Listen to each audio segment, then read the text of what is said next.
Salut les gars, j'espère que vous allez bien. Il y a un an, presque jour pour jour, j'ai posté la vidéo la plus vue de ma chaîne, à savoir 30 livres pour mes 30 ans. Je m'y lançais le défi de lire les 30 livres qui me donnaient le plus envie dans ma bibliothèque. Et aujourd'hui, c'est l'heure du bilan. Spoiler, j'ai pas tout lu. J'avais 31 bouquins. Sur ces 31 bouquins, j'en ai lu 15, soit un petit peu moins de 50%. Échec total de la mission. On n'est pas ici pour la quantité, on est vraiment ici pour la qualité.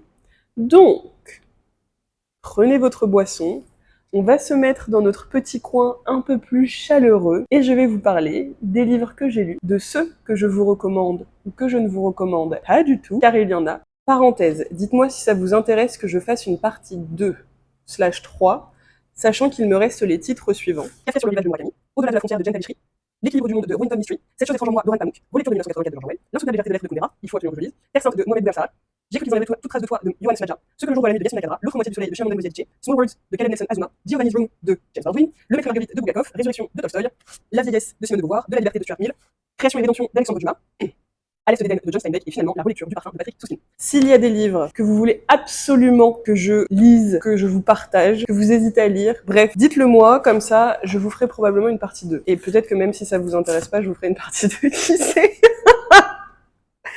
Ok, c'est parti pour le moment où j'ai juste envie de vous parler comme si on était au téléphone et que je pouvais vous raconter tout ce que je pense des livres que j'ai lus. Dans une moindre mesure quand j'ai des souvenirs, parce que quand je ne m'en souviens pas en général, c'est que c'était quand même moyen. Ça va être long, donc installez-vous confortablement. D'abord, relecture d'Andromaque de Racine. Comme je vous le dis incessamment, c'est probablement ma pièce de théâtre préférée. C'est pas très compliqué parce que j'en ai pas lu des millions non plus. Mais elle a une place toute particulière dans mon cœur parce que je l'ai étudiée quand j'étais en prépa. Et j'avais un prof absolument fantastique qui nous a permis de vraiment comprendre le texte dans sa profondeur, mais à la fois dans l'historiographie, il me semble que c'est le bon terme, dans lequel il s'inscrit. Et à chaque fois que je relis ce texte, je tombe amoureuse de la prose. On se demande presque si le français a été inventé pour Racine ou si Racine a été inventé pour le français. Vous connaîtrez probablement tous les mots qui sont utilisés dans cette pièce, mais jamais de la vie vous n'aurez pensé à les agencer de cette façon. Et donc, jamais de la vie, nous ne pourrions provoquer des émotions aussi fortes que celles que Racine nous propose. Il y a des vers extrêmement connus qui viennent de ce livre, de cette pièce. Celui dont je me souviens à chaque fois, c'est « Je t'aimais infidèle, qu'aurais-je fait constant ?» Une autre façon de dire « Tu m'as trompé toute ta vie, et je t'aimais quand même, alors qu'est-ce que ça aurait été si t'avais été fidèle, tu peux imaginer? Hein Horace, tu peux imaginer ?» Ok Hermione, ça va. Faut absolument lire Racine, et il faut absolument que je lise toutes ces pièces de théâtre. Je me suis offert d'ailleurs la compilation. Je sais pas si c'était la meilleure idée, parce qu'en fait, je me rends compte que j'aime bien avoir les petits formats, les petites éditions, bref. Dans cette pièce, on va suivre 4 personnages qui sont tous amoureux les uns des autres, sauf la dernière du chaînon, qui est amoureuse de quelqu'un qui est mort. En fait, je trouve qu'il y a 2 façons de lire ce livre. Il y a le fait de juste se délecter des mots. Il y a le fait de simplement se délecter des mots qui sont employés et agencés, et qui vont rouler sur votre langue. Vous pouvez aussi essayer de comprendre le texte, l'implication, presque de vivre les scènes à la place de nos héros. Et dans tous les cas, votre cœur sera brisé. Peut-être que si vous êtes aussi sensible que moi, vous aurez les larmes aux yeux. Et surtout, vous aurez envie de le lire avec votre chair et tendre, parce que franchement, c'est juste une pièce qui se partage. Je rêve de pouvoir la voir au moins une fois par an. Malheureusement, j'habite pas dans un pays où on joue Andromaque. Peut-être qu'un jour, oui. Après, sur les recommandations de mon copain, qui est probablement la personne dans mon entourage qui fait les meilleures recommandations livresques, parce qu'à chaque fois, il me propose des livres qui sont à la fois des classiques, mais que je n'ai pas forcément lus. J'ai l'impression que c'est des livres qui sont peut-être parfois trop réfléchis, trop poussés en termes de philosophie, et à chaque fois qu'il m'en conseille un, j'adore. Et là, il m'a permis de rencontrer mon nouvel auteur favori, à savoir Albert Camus, et il m'a conseillé de commencer avec La Chute. Et je ne peux que vous conseiller de faire la même chose. La Chute, c'est un petit roman, je crois qu'il ne fait même pas 200 pages. Et dans ce roman, Albert Camus nous tend un miroir. Un miroir pour que nous soyons face à nous-mêmes. Que nous voyons qui nous sommes dans nos plus profonds, dans les parties les plus dérangeantes de notre être. Mais en tant que lecteur, même si vous êtes pris dans l'histoire, je ne sais pas comment il a réussi ça, mais il y a quand même une distance qui se crée entre l'histoire et le lecteur. une distance suffisante pour vous rappeler que vous n'êtes pas cette personne.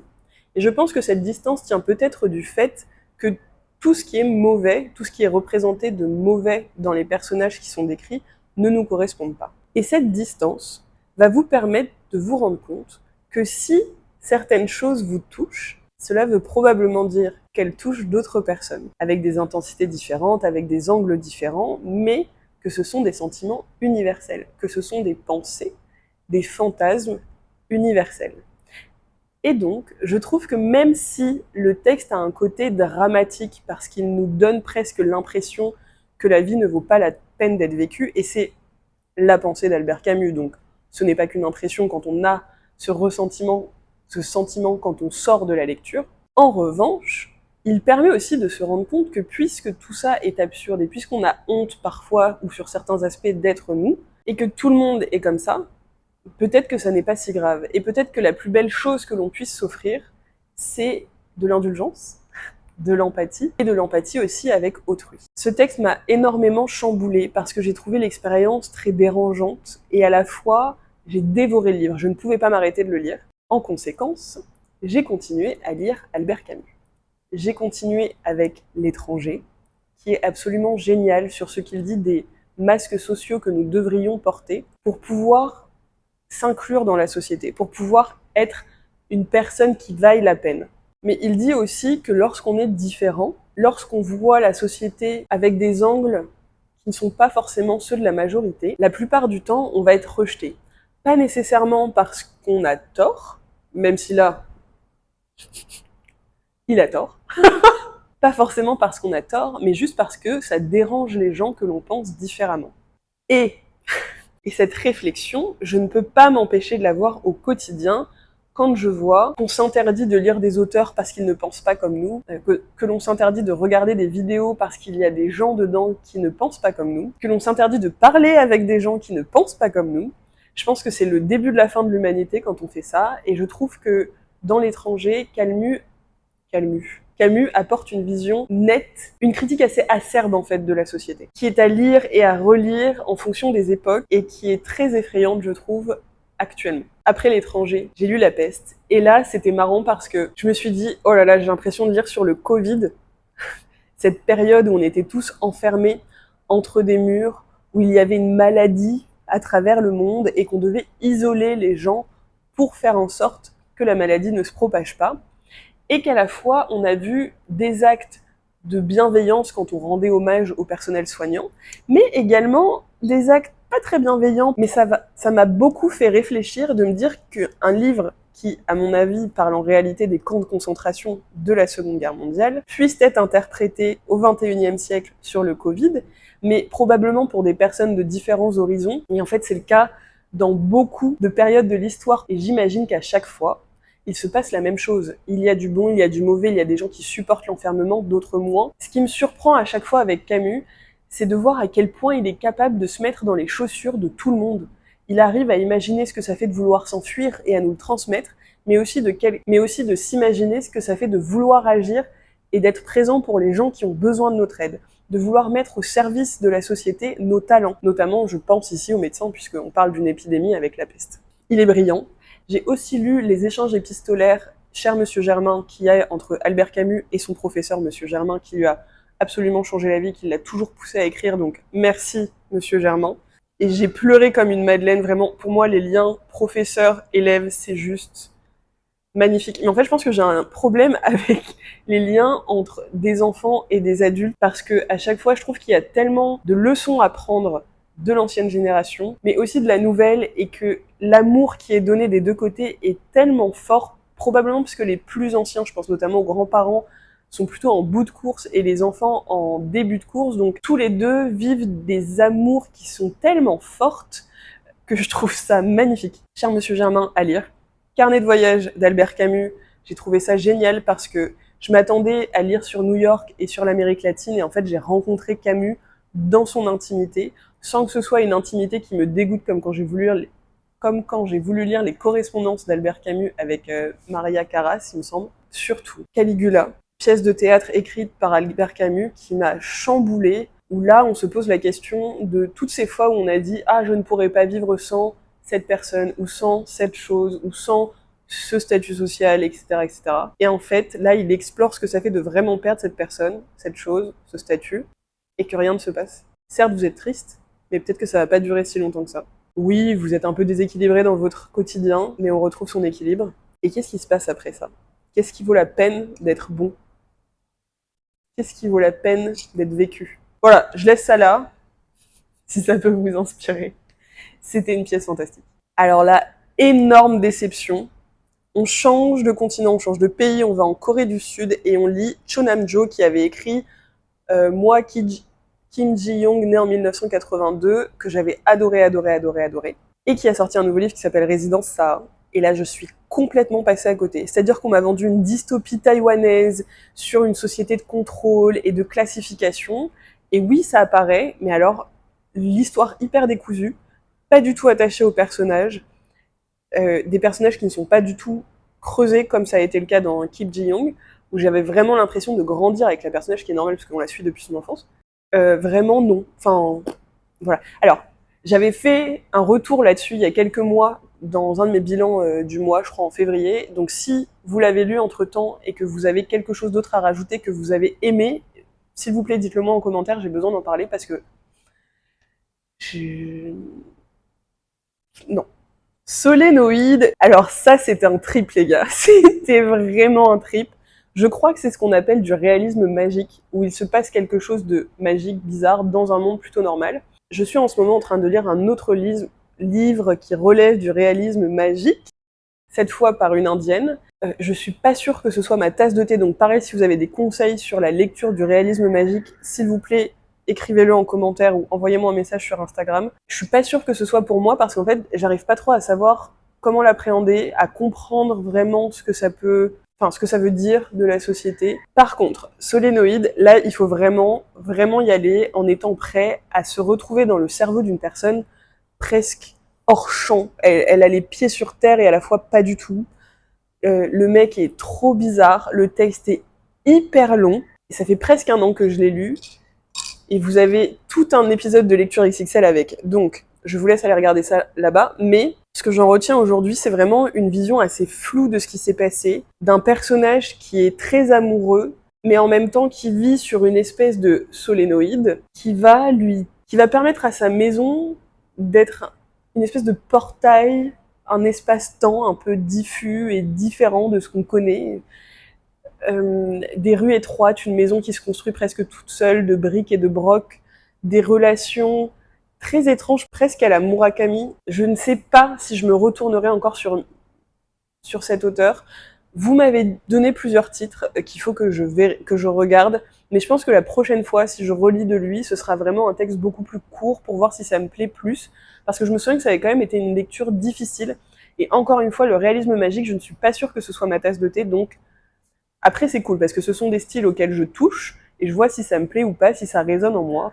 Bon là, j'en ai appris sur moi, mais je ne suis pas sûre que ça m'ait appris grand-chose sur ce style.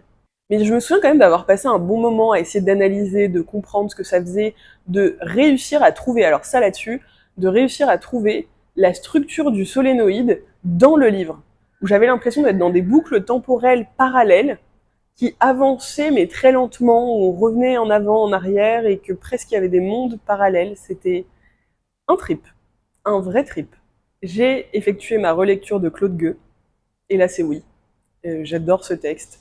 C'est marrant parce que la première fois que je l'ai lu, il m'avait fait rire, et la deuxième fois, je l'ai trouvé tellement grave que je ne comprends pas pourquoi j'ai ri la première fois. Donc je dois avoir un petit côté un peu psychopathe.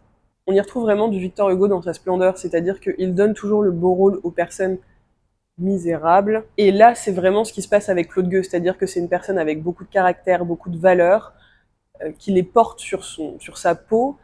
Le seul méfait qu'il ait commis, c'est d'avoir volé de la nourriture pour nourrir sa femme et sa fille.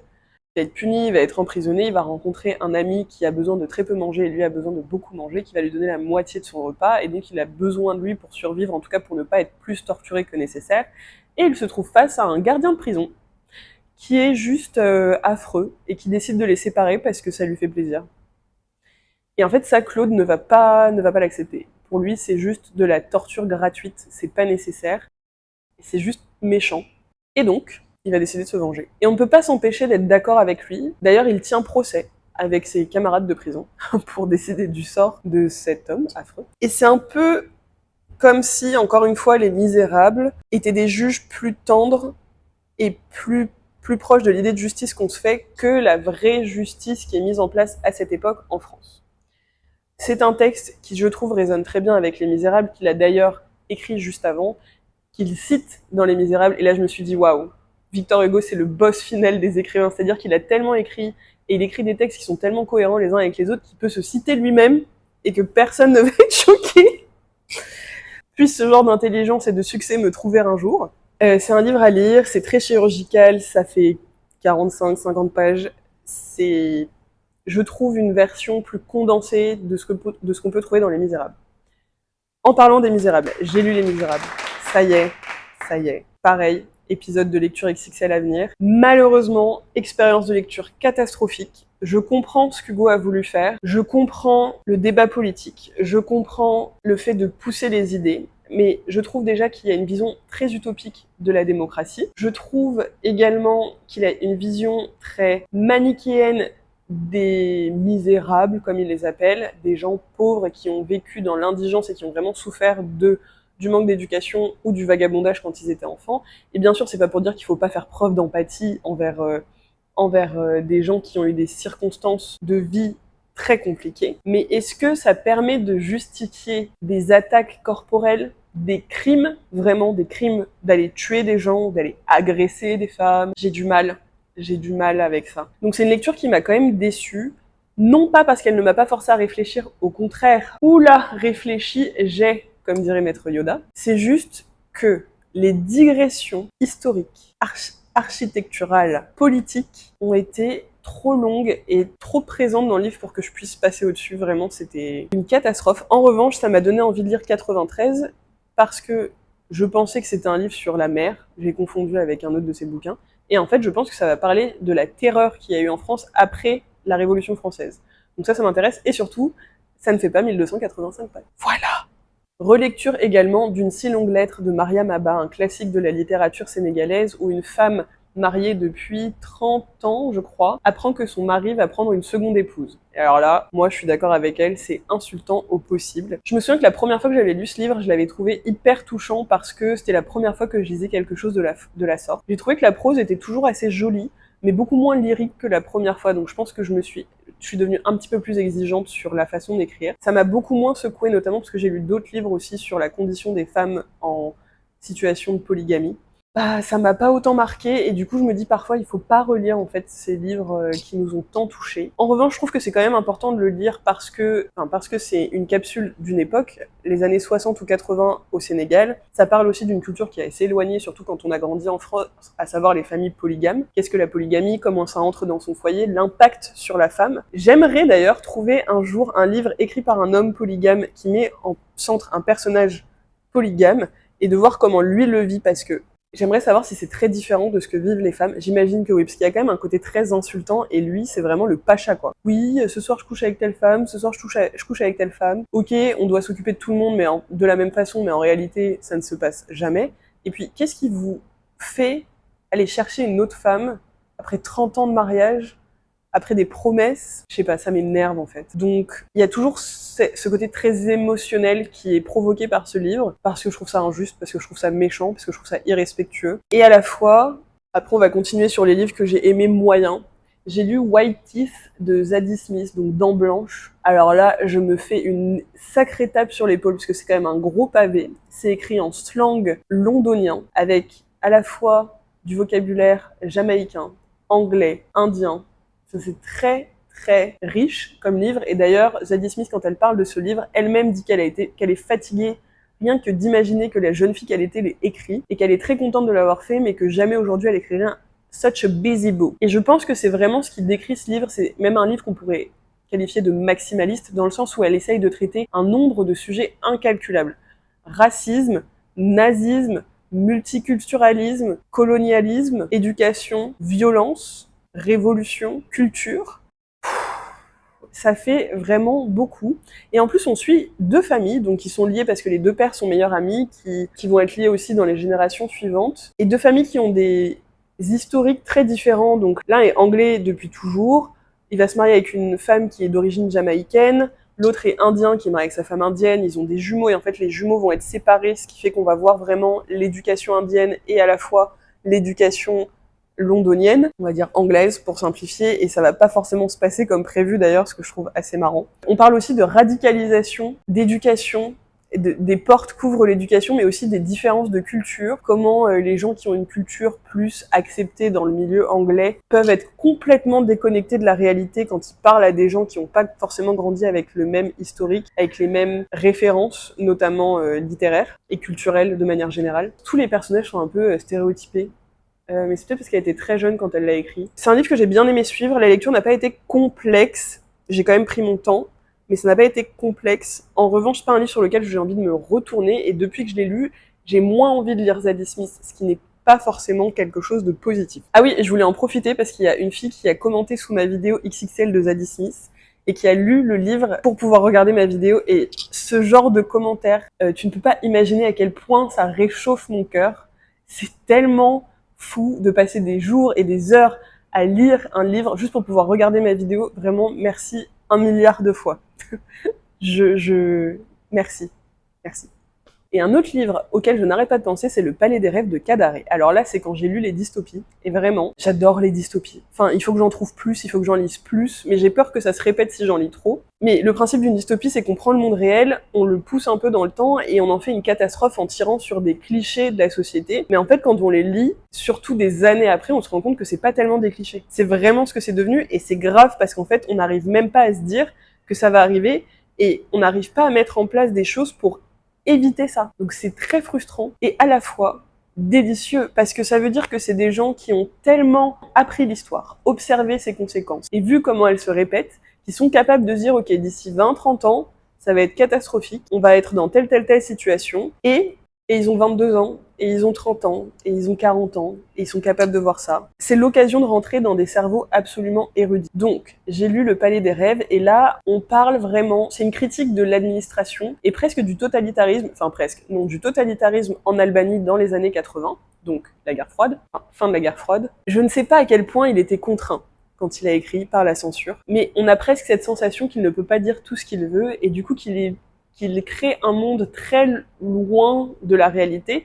Mais en fait, ici, on va pouvoir rentrer dans les rêves des gens et les analyser pour en tirer des espèces d'oracles qui vont nous dire comment va se passer la réalité. Et en fait, je trouve que ça parle à la fois du contrôle de la pensée des gens, le truc le plus effrayant qui soit. Et aujourd'hui encore, je pense que nous sommes dans un contrôle de la pensée imposé à soi-même. Ne pas lire tels auteurs, blablabla, blablabla. En fait, on s'auto-censure. Parce que lire quelqu'un avec lequel on n'est pas aligné, ça permet de se construire un avis. Ne pas lire quelqu'un parce qu'on pense que cette personne est problématique, c'est de la censure. Et c'est un problème. Déjà parce qu'on n'a pas d'argument contre cette personne, et parce qu'on ne se laisse pas l'occasion, peut-être, d'aller prendre quelques idées qui pourraient être bonnes. Parce qu'on peut ne pas être aligné avec quelqu'un, mais ça ne veut pas dire que toutes ces idées sont mauvaises. Bref, je trouve ça très effrayant. Et donc cette idée d'aller chercher les rêves des gens, c'est pour moi, pareil, le boss final de la manipulation. Et c'est terrible, et c'est ce qui se passe aussi dans 1984, parce que en empêchant les gens d'utiliser les bons mots, en diminuant le vocabulaire auquel ils ont accès, c'est exactement la même chose. On empêche les gens de réfléchir, et on s'empêche soi-même de réfléchir. Donc le Palais des Rêves, c'est vraiment à la fois la dénonciation de la manipulation psychologique des masses, à la fois une critique ardue de l'administration et du labyrinthe que ça peut être, et potentiellement une petite réflexion sur le fait que d'avoir une administration aussi complexe, c'est peut-être une façon de perdre un petit peu les gens, parce qu'on ne sait pas qui est au pouvoir, parce qu'on ne sait pas qui prend les décisions, et parce qu'on ne sait pas ce qu'ils font avec les informations qui ont été récupérées.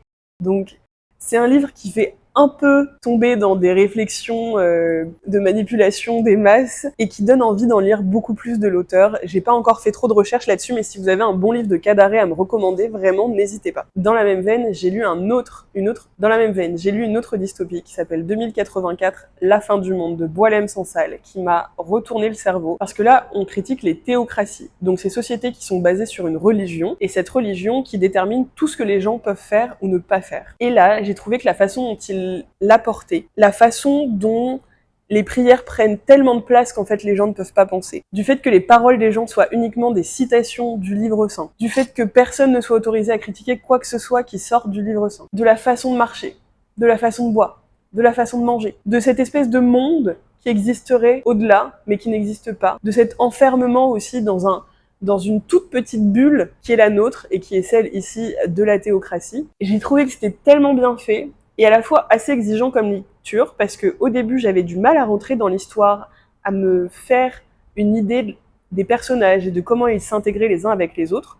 Et une fois que c'est venu, vraiment je l'ai dévoré et j'ai un ami qui l'a lu aussi et qui m'a dit pareil, un peu compliqué au début mais après on est vraiment dans l'histoire, on a envie de comprendre ce qui se passe, on se pose beaucoup de questions sur ce qu'est le pouvoir, comment il doit être administré, et c'est vraiment des questions qui sont hyper importantes. Et encore une fois, une question de liberté et d'exercice de la liberté, et qu'est-ce que la liberté? Fascinant. Et en parlant de liberté, encore un livre qui vient en hommage à George Orwell avec 1984, c'est La Zone du dehors. Et alors là, les gars, une de mes dystopies favorites, et presque j'ai envie de le placer en utopie, parce que il propose quand même des solutions dans ce livre. Mais ici, on parle d'Alain Damasio, qui est un Lyonnais, donc Cocorico, vive la France, qui nous propose un livre qui se passe en 2084 également. Les Français ont été envoyés dans l'espace sur Saturne pour mener une société parfaite. On travaille 4 jours par semaine, tout le monde est heureux, épanoui, on vote, c'est la démocratie, etc. Et c'est la première fois que j'ai rencontré un texte qui critiquait la démocratie de façon aussi acerbe. Et c'était marrant parce que je l'ai lu pas très longtemps après Les Misérables. Et du coup, je trouvais ça drôle de voir à quel point Victor Hugo était ultra utopique sur la vision de la démocratie et à quel point Alain Damasio est ultra négatif sur la démocratie. Lui, c'est un anarchiste et c'est clairement le genre de personnage qu'on suit dans ce livre. Ce sont des anarchistes qui vont essayer de créer qui créent un mouvement au sein de cette société démocratique où tout le monde semble heureux parce que eux ne s'y retrouvent pas, parce que eux estiment qu'ils ne trouvent pas justement cette liberté qu'ils sont censés vivre au quotidien. Et c'était juste fantastique parce que moi qui suis une très mauvaise lectrice de philosophie, je ne comprends rien. Voilà. Ça me prend des mois pour lire un livre de 250 pages de philosophie. J'étais absorbée par les idées qui sont développées. Déjà, elles sont développées avec une clarté, mais qui mériterait d'être étudiée à l'université, et par tout écrivain philosophe. Elles sont convaincantes, parfois pas du tout, mais en tout cas, elles font une chose, c'est qu'elles vous forcent à réfléchir à ce que vous croyez, à ce que vous pensez, et pourquoi est-ce que vous le pensez. Et c'était juste fantastique. Je suis bouleversée en fait par ce livre, je n'arrête pas d'y penser. J'ai encore La Horde du Contrevent qu'il faut absolument que je lise. Et ensuite, j'ai vu qu'il avait 2 autres livres qui m'intéressent énormément, qui s'appellent Les Furtifs, énorme brique, et La Vallée du Silicium, en critique à la Silicon Valley. Et j'ai très hâte de découvrir plus de cet auteur, de me plonger encore une fois dans son cerveau. Et je pense que ce qui m'a vraiment étonnée dans La Zone du dehors, c'est quand j'ai lu l'explication et le texte de fin qui a un air de révolution, de me rendre compte qu'il a écrit ce livre quand il avait 22 ans. Donc 22 ans, moi j'ai l'impression que j'étais encore en train de manger mes crottes de nez, quoi. Bref, des génies, des génies. Et d'ailleurs, grâce à lui, j'ai commencé à lire De la liberté de John Stuart Mill, livre de philo, essai, très exigeant, j'abuse, je pense que c'est quand même accessible, mais j'avoue que pour moi et mon cerveau, ça me prend des plombes à lire. Par contre, hygiène intellectuelle, je crois que je dois me forcer à lire de la philo parce que ça force à sortir des convenances de ce truc de comment réfléchir, pousse les réflexions tellement loin et il nous force à nous donner un cadre de réflexion beaucoup plus grand que ce qu'on s'autorise. Ça devrait être obligatoire de lire de la philo. Franchement, plus de cours, plus tôt, je sais pas comment on ferait, mais vraiment, il faut qu'on le fasse. Après, dans ma pile à lire, j'avais aussi A Spell of Good Things d'Ayobami Adebayo, qui est une de mes autrices préférées. Elle est nigériane. J'adore les auteurs nigérians. J'ai un problème, c'est-à-dire qu'ils me font rire et ils me font pleurer. Là, clairement, je m'attendais quand même un petit peu à rire. Non. Je l'avais lu en lecture commune avec Mim Soli. Trop chou. Trop contente d'avoir eu son soutien dans cette lecture qui était affreusement difficile. C'est vraiment un cri à l'aide aux politiques nigérians sur l'état de la société et sur ce que la corruption peut faire à un peuple, que ce soit dans les classes sociales élevées ou dans les classes sociales les plus démunis. On va suivre 2 personnages qui, a priori, n'ont rien à voir parce que l'une est médecin et l'autre est un jeune homme qui va devoir abandonner l'école parce que sa famille est trop pauvre. Et en fait, leurs destins vont se lier d'une façon absolument tragique, très frustrante. Et là, quand j'y repense, je me sens mal.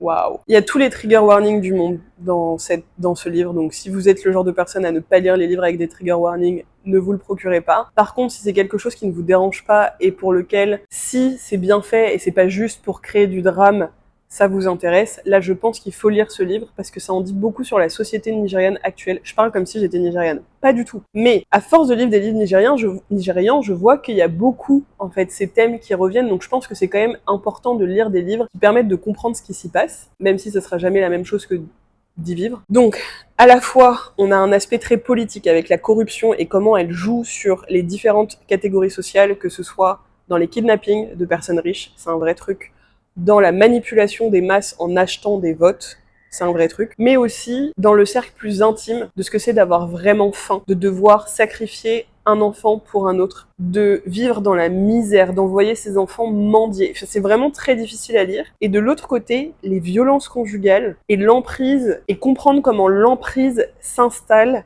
dans un couple sous prétexte qu'il y a domination économique ou de genre. C'est vraiment extrêmement bien analysé, c'est très fin la façon dont elle le fait. Je pense que cette autrice a un vrai talent pour l'écriture. Elle n'a publié que 2 livres pour l'instant, et à chaque fois, ce sont des livres que j'ai envie de relire.